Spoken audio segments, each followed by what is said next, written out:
आज इस वीडियो में हम B Com part first ABST second paper business statistics को कंटिन्यू करेंगे। आज का हमारा टॉपिक है collection of data by means of questionnaire and schedule, यानी इसमें हम क्वेश्चनर और शेड्यूल के बारे में पढ़ेंगे। प्रश्नावली तथा अनुसूची। समंकों के संग्रहण में प्रश्नावली और अनुसूची का बहुत महत्वपूर्ण रोल होता है। तो इन दोनों के ही बारे में, दोनों में कुछ अंतर भी है, दोनों में ही प्रश्नों का ही समावेश होता है, पर कुछ डिफरेंस भी होता है। तो दोनों को हम समझेंगे कि प्रश्नावली क्या है और किस तरह से तैयार की जाती है और अनुसूची क्या है। तो पहले हम लेते हैं प्रश्नावली।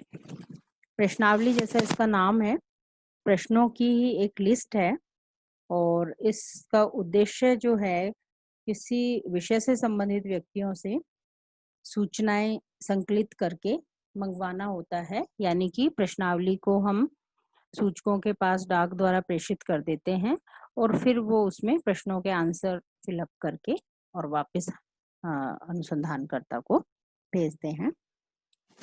तो प्रश्नावली को हम इन शॉर्ट कह सकते हैं प्रश्न बैंक या प्रश्नों की एक सूची या लिस्ट के रूप में कह सकते हैं।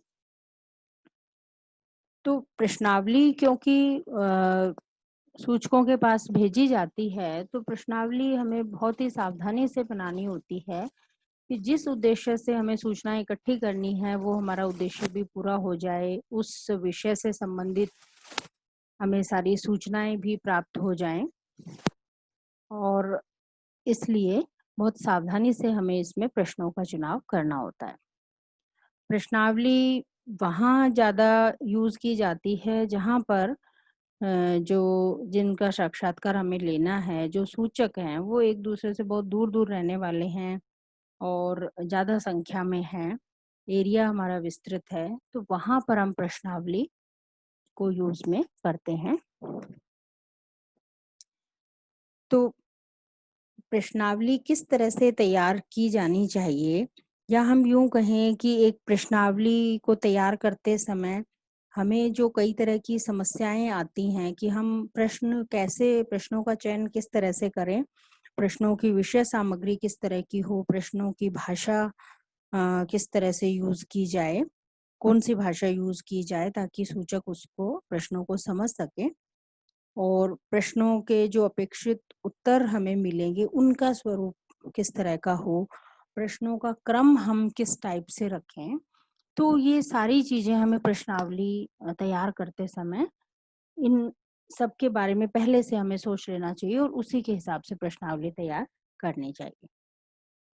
यदि हमें एक अच्छी प्रश्नावली तैयार करनी है तो हमें किन किन बातों का ध्यान रखना चाहिए, या हम दूसरे शब्दों में कहें कि एक अच्छी प्रश्नावली में कौन कौन से आवश्यक गुण होने चाहिए, या प्रश्नावली बनाते समय हमें किन बातों का ध्यान में रखना चाहिए।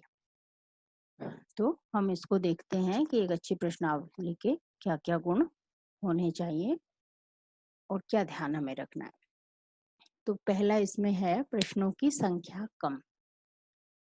प्रश्नावली तैयार करते समय हमें जहां तक संभव हो सके प्रश्नों की संख्या कम से कम रखनी चाहिए, पर इसका ये भी मीनिंग नहीं है कि आवश्यक प्रश्न ही उसमें छूट जाएं। हमें सभी आवश्यक प्रश्नों का उसमें समावेश करना चाहिए और उसके पश्चात ये देखना चाहिए कि प्रश्नों की संख्या कम से कम हो। दूसरी चीज, जो प्रश्न है वो सरल एवं स्पष्ट होने चाहिए, यानी प्रश्नों के जवाब देने वाले को प्रश्न आसानी से समझ में आ जाने चाहिए, जटिल नहीं होने चाहिए प्रश्न, एक से अधिक अर्थ वाले भी नहीं होने चाहिए, लंबे नहीं होने चाहिए। उसके अलावा प्रश्नावली बनाते समय हमें ये भी ध्यान रखना चाहिए कि जो शब्द हम यूज कर रहे हैं वो सम्मानजनक होने चाहिए। कोई भी गलत शब्दों का यूज हमें नहीं करना चाहिए, या फिर कई बार कुछ अनिश्चितता वाले शब्द भी हमें यूज नहीं करने चाहिए, जैसे शायद, कभी कभी, इस तरह से। तो ये हमें प्रश्नों की सरलता और स्पष्टता पर विशेष ध्यान देना चाहिए। उसके अलावा प्रश्न संक्षिप्त भी होने चाहिए, यानी जहां तक हो सके प्रश्नों का उत्तर हाँ या यस और नो में होना चाहिए, या फिर यस और नो में नहीं तो कम से कम बहुत शॉर्ट में उनका आंसर होना चाहिए। देने वाले को भी आंसर लिखने में ज़्यादा परेशानी नहीं हो और उसको फिर आंसर को पढ़ के समझने में भी अनुसंधानकर्ता को दिक्कत नहीं आए। उसके बाद आता है प्रश्नों की प्रकृति। प्रश्नों की प्रकृति कई तरह की हो सकती है। तो प्रश्न तैयार करते समय हम किसी एक प्रकृति के प्रश्न वो हमें हमारे उद्देश्य के हिसाब से देखना होगा कि हमारा क्या पर्पस है और हमें किस तरह के जवाब चाहिए हैं। तो किसी एक तरह के क्वेश्चंस हम यूज़ कर सकते हैं या एक से ज़्यादा तरह के प्रश्न भी हम यूज़ कर सकते हैं। तो वो प्रश्न की प्रकृति से आशय है। प्रश्न आमतौर से 4 तरह के हो सकते हैं। एक तो होते हैं सामान्य विकल्प वाले प्रश्न जिनका उत्तर हाँ, नहीं या फिर सही या गलत के रूप में ही होता है। तो ये प्रश्न जो हैं काफ़ी अच्छे माने जाते हैं, जिसका जवाब देना भी काफ़ी आसान होता है। इसी तरह से बहुविकल्पीय प्रश्न हो सकते हैं, मल्टीपल चॉइस वाले क्वेश्चन, जिसमें प्रश्नों के एक से ज़्यादा उत्तर होने की संभावना हो सकती है। तो उन सभी संभावना वाले उत्तर को हम उसमें शामिल करते हैं और आंसर देने वाले को उनमें से एक संभाव्य उत्तर पर निशान लगाना होता है। तो बहुविकल्पीय प्रश्न भी हम शामिल कर सकते हैं। इसी तरह से विशिष्ट सूचना वाले प्रश्न भी हो सकते हैं। यानी इसमें इस प्रकार के प्रश्न के बारे में विशिष्ट जानकारी प्रदान करते हैं। जैसे क्वेश्चन है कि आपने स्नातक की उपाधि कब प्राप्त की? तो इसमें सीधे-सीधे आपको ईयर बताना है पर्टिकुलर। आपकी आयु क्या है या फिर आपके परिवार में कितने सदस्य हैं, इस तरह से। खुले प्रश्न भी होते हैं, ओपन क्वेश्चन। तो इस तरह के प्रश्न सूचक के विचार जानने के बारे में होते हैं। इसमें प्रश्नों का उत्तर सूचक को साधारणतः अपने शब्दों में देना होता है, कोई विकल्प नहीं होता, ना विशिष्ट सूचना होती है। जैसे कि हम पूछ सकते हैं कि मूल्य वृद्धि रोकने के लिए सरकार को क्या उपाय करने चाहिए? शिक्षा प्रणाली में क्या सुधार किए जा सकते हैं? अपने सुझाव दीजिए। तो इस टाइप के क्वेश्चन खुले प्रश्न कहलाते हैं। तो हम प्रश्नावली में इनमें से एक या एक से अधिक तरह के प्रश्नों को अपनी आवश्यकता अनुसार यूज कर सकते हैं। नेक्स्ट जो हमें ध्यान रखना होता है विशेष रूप से वो है वर्जित प्रश्न। ऐसे प्रश्न कुछ क्वेश्चन इस तरह के होते हैं जिन्हें बिल्कुल ही वर्जित किया गया, यानी कि जिनको बिल्कुल भी प्रश्नावली में शामिल नहीं करना चाहिए। ये इस तरह के प्रश्न जो हैं हमें मानवीय मनोवृत्ति को ध्यान में रखते हुए उसके आधार पे बनाने चाहिए, क्योंकि ऐसे प्रश्न नहीं हो जो किसी के आत्मसम्मान को ठेस पहुंचा रहे हों, धार्मिक या सामाजिक भावना को ठेस पहुंचा रहे हों। ऐसे प्रश्न उसमें नहीं होने चाहिए। इस तरह के प्रश्न भी नहीं होने चाहिए जो सूचक के मन में कोई शंका उत्पन्न करें, विरोध या उत्तेजना उत्पन्न करें। तो ये भी वर्जित की कैटेगरी में आते हैं, हमें इनको नहीं शामिल करना चाहिए। कई बार व्यक्तिगत मामलों पर प्रश्न पूछने पर जो है सूचक में उत्तेजना या विरोध की भावना हो सकती है, तो ऐसे क्वेश्चन भी नहीं पूछने चाहिए। और यदि पूछना आवश्यक है तो प्रश्नों के उत्तरों को गुप्त रखने का आश्वासन दिया जाना चाहिए ताकि सूचक जो है सही सूचना दे सके। तो इस तरह से वर्जित प्रश्नों का विशेष रूप से ध्यान रखना चाहिए और ऐसे प्रश्नों को बिल्कुल भी प्रश्नावली में शामिल नहीं करना चाहिए। फिर नेक्स्ट प्रश्नों के क्रम का भी हमें ध्यान रखना चाहिए। प्रश्नों का क्रम बहुत महत्वपूर्ण होता है। प्रश्नों को हमें इस तरह से क्रमबद्ध करना चाहिए जिससे कि सूचक के दिमाग में जो विचारों का कंटिन्यूएशन बना रहे या विचारों का तांता बना रहे और उत्तर देने में उसको सुविधा हो। इसी तरह से नेक्स्ट जो हमें ध्यान रखना है, प्रश्नों के उत्तरों का ज्ञान। प्रश्नावली में ऐसे प्रश्न पूछे जाने चाहिए जिनके उत्तर के बारे में सूचक को ज्ञान हो। कई बार जैसे हमने मान लो हम ब्लड प्रेशर के बारे में पूछ रहे हैं, रोग की उत्पत्ति के कारण पूछ रहे हैं, तो हो सकता है कि व्यक्ति को इस तरह के प्रश्नों का उत्तर ज्ञात नहीं हो। तो फिर इस तरह के सामान्य व्यक्ति से इस तरह के प्रश्न नहीं पूछे जाने चाहिए। जिसका उसे ज्ञान है वो ही पूछे जाने चाहिए। सत्यता की जांच नेक्स्ट है।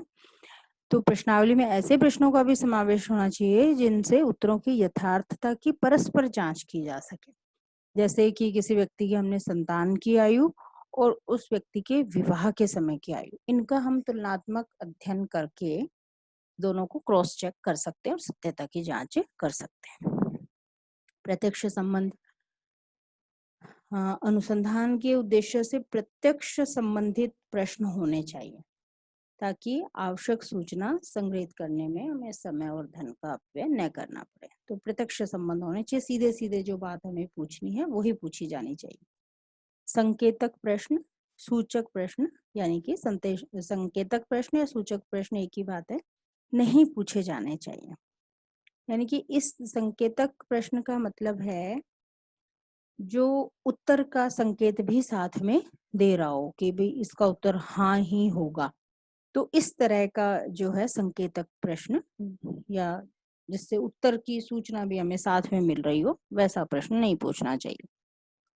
निर्देश, तो प्रश्नावली बनाते समय हमें सूचक को प्रश्नावली भरने के संबंध में स्पष्ट रूप से निर्देश देने चाहिए और वो स्पष्ट होने के साथ संक्षिप्त होने चाहिए, निश्चित निर्देश होने चाहिए ताकि सूचकों को गाइडेंस मिल सके कि उन्हें अपने आंसर किस तरह से देने हैं। नेक्स्ट ध्यान रखने योग्य बातों में आता है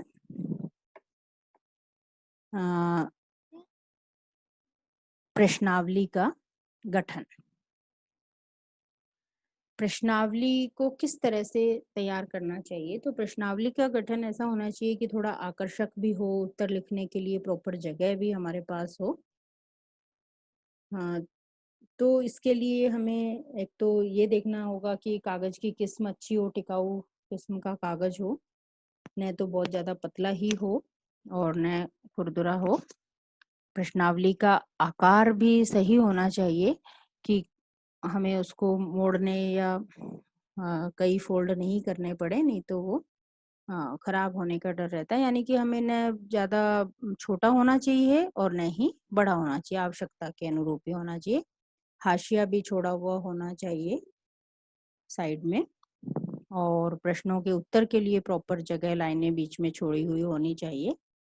हम चाहें तो छपाई और चित्रों का यूज भी उसमें कर सकते हैं ताकि प्रश्नावली ज्यादा ग्राह्य हो।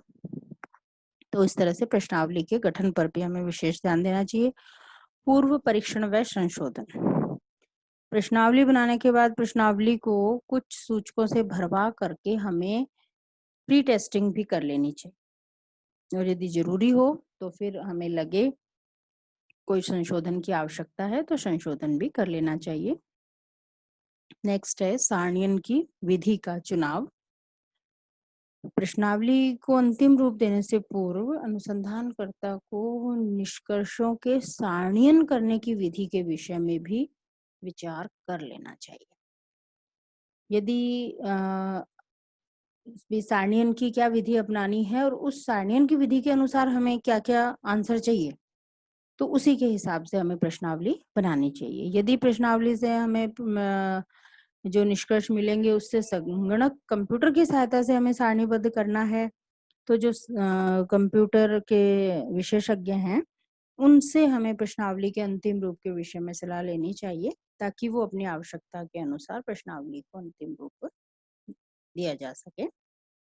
एंड लास्ट आता है व्याख्या पत्र, कवरिंग लेटर। तो अनुसंधानकर्ता को प्रश्नावली के साथ में व्याख्या पत्र भी, कवरिंग लेटर भी अवश्य संलग्न करना चाहिए। तो उसमें अनुसंधान के बारे में जानकारी होती है।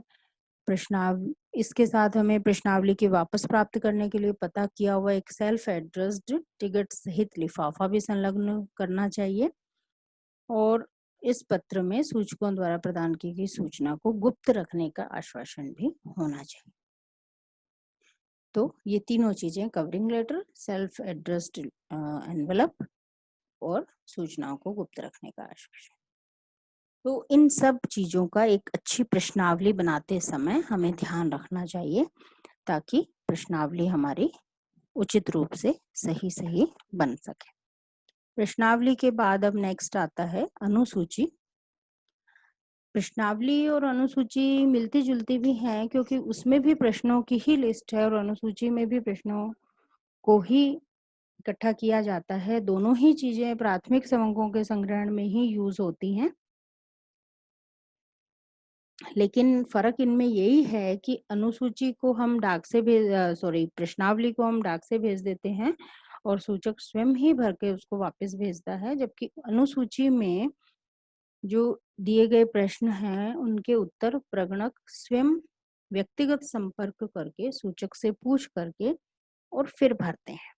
तो अनुसूची में क्योंकि प्रगणक स्वयं अवेलेबल होता है, उसको सारी चीज़ों की जानकारी होती है, तो वो डायरेक्ट कांटेक्ट में होता है सूचक के, तो वो ज़्यादा अच्छी तरह से डेटा कलेक्ट कर सकता है। तो अनुसूची के लिए हम कह सकते हैं कि अनुसूची प्रश्नों की वह क्रमबद्ध सूची है जो स्वयं प्रशिक्षित प्रगणकों द्वारा सूचकों से प्रत्यक्ष पूछताछ करके भरी जाती है और इन सब के लिए प्रगणकों को आवश्यक निर्देश भी दिए जाते हैं ताकि वे निर्देशों के आधार पर निर्दिष्ट सूचना संग्रहित कर सकें। कई बार कुछ यदि टिपिकल वर्क है तो प्रगणकों को ट्रेनिंग वगैरह भी दी जा सकती है। अनुसूची तैयार करते समय हमें पर्याप्त सावधानी और सतर्कता रखनी चाहिए, क्योंकि अनुसूचियां तैयार करने में वैसे तो उन्हीं सब बातों को हमें ध्यान में रखना है जो प्रश्नावली बनाते समय रखनी है, क्योंकि दोनों में ही क्वेश्चन हम अपने उद्देश्य के अनुसार रख रहे हैं।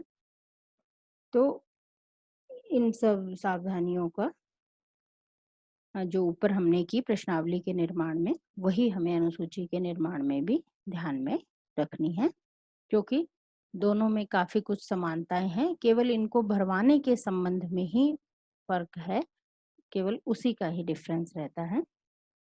तो ये प्रश्नावली और अनुसूची के बारे में हमने जानकारी प्राप्त की।